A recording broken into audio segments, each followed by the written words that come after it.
crois que la remarque du président Fatima Biala est très pertinente.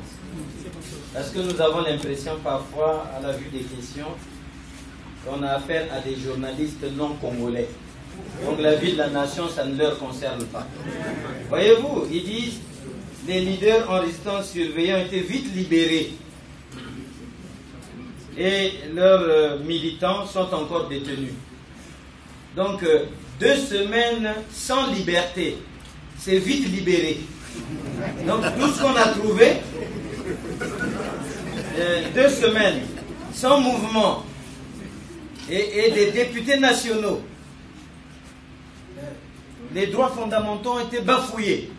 Ça, aucun journaliste ne peut faire une recherche et comprendre pourquoi a-t-on embastillé les leaders de l'opposition et les libérer par suite sans une notification quelconque.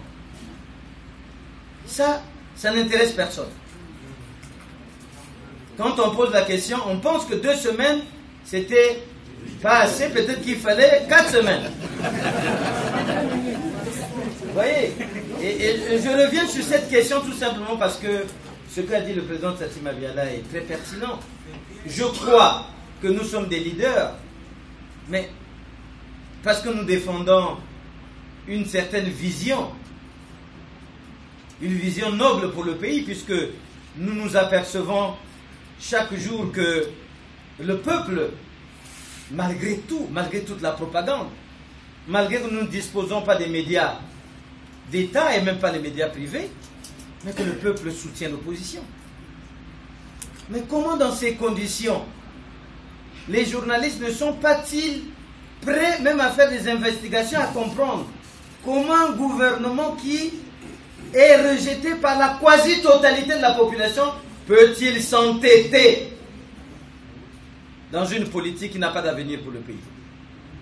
On a l'impression, voilà, même quand on parle des détenus, mais ce serait à vous, dans vos différentes colonnes, de dire qu'au Congo, des gens qui paisiblement ont voulu s'exprimer, il y a eu des rafles, on m'a dit c'est même des rapts nocturnes, méthodiquement organisés par la police politique, pour exfiltrer des quartiers les militants de l'opposition et les amener dans des directions inconnues. Est-ce qu'il y a eu la conférence nationale pour cela? Non. Est-ce que c'est pour cela que nous sommes ensemble? Non. Est-ce que nous allons accepter que notre droit citoyen nous soit refusé sur notre territoire? Non. Est-ce que nous devenons des Palestiniens? Non. Ou il y a Israël de l'autre côté, nous sommes la Palestine? Non. Est-ce qu'il faut l'intifada dans le pays? Je disais la fois passée que la violence appelle la violence. Est-ce qu'il faut l'intifada au Congo? Non. Nous disons que ce n'est pas encore le moment. C'est parce que nous sommes responsables. Mais, comme j'ai dit, la violence appelle la violence.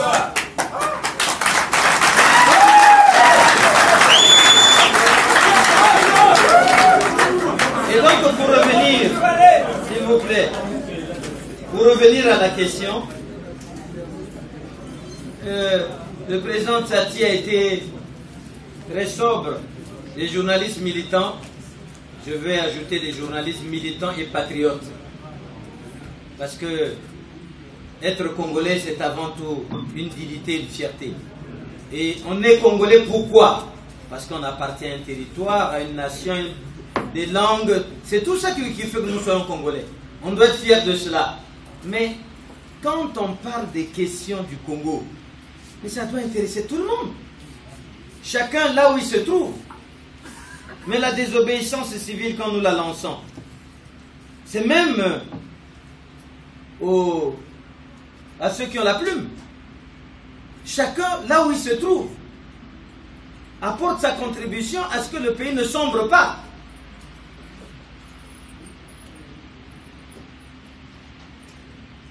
On ne dit pas pour nous que vous nous posez toutes des questions, mais posez des questions qui font avancer.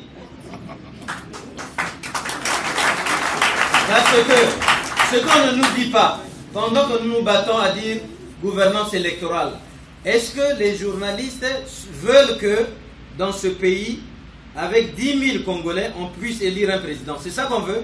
Non. Est-ce que les journalistes n'ont pas observé que le scrutin passé, les Congolais étaient indifférents? À côté des bureaux de vote, vous savez qu'il y a même des domiciles des populations. Ils étaient là dans l'indifférence totale. Malgré de l'argent qu'on a apporté par-ci et là, les gens ne sont pas déplacés. Mais c'est un problème grave. Et si après ça, après ce camouflet, le gouvernement qui n'a pas une conscience tranquille, parce qu'on ne peut pas avoir une conscience tranquille quand tout le peuple vous rejette, s'amuse à dire que le dialogue est permanent. Mais d'abord, on dialogue quand il y a quelque chose. Si tout est bien, on ne dialogue pas. On dialogue parce qu'il y a quelque chose. Et les meetings qui ont transporté, tous ceux qui ont fait l'abstention ont été organisés par l'IDC Frocal. Mais on veut dialoguer avec une opposition républicaine qui a fait des meetings avec le PCT. Est-ce que c'est normal? On est dans un pays comme ça. Bon, quand on est très sérieux, on repart dans sa chambre, on s'enferme, on pleure. Pourquoi Dieu nous a choisi de naître dans ce pays?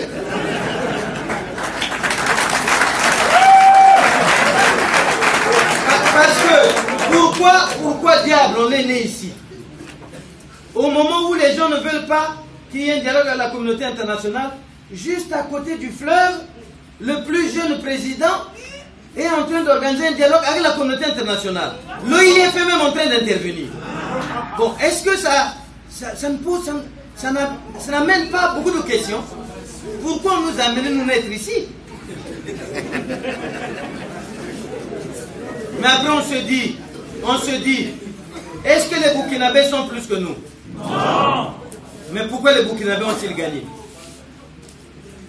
Parce qu'ils ont pris conscience. Non? À 2 fois le peuple s'est levé.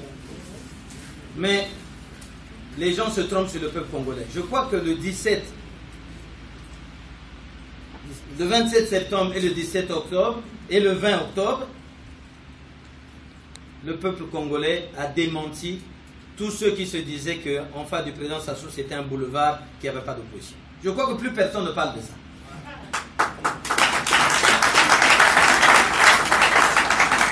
Et nous devons nous unir. Pas pour nous. Parce que, comme a dit le président Tsatsi Mabiala, ce n'est pas pour nos égos. Nous avons une alliance qui ne tient plus de nous. Nous avons une alliance qui a été forcée par le peuple. Parce que le peuple veut nous voir unis. Et tant pis pour celui qui quittera. Tant pis pour celui qui quittera. Quand vous lisez les réseaux sociaux, moi, je n'ai pas envie que demain mes descendants répondent de ça, prendre une responsabilité inoubliable devant le peuple congolais. La voie que nous avons choisie est celle de la vérité.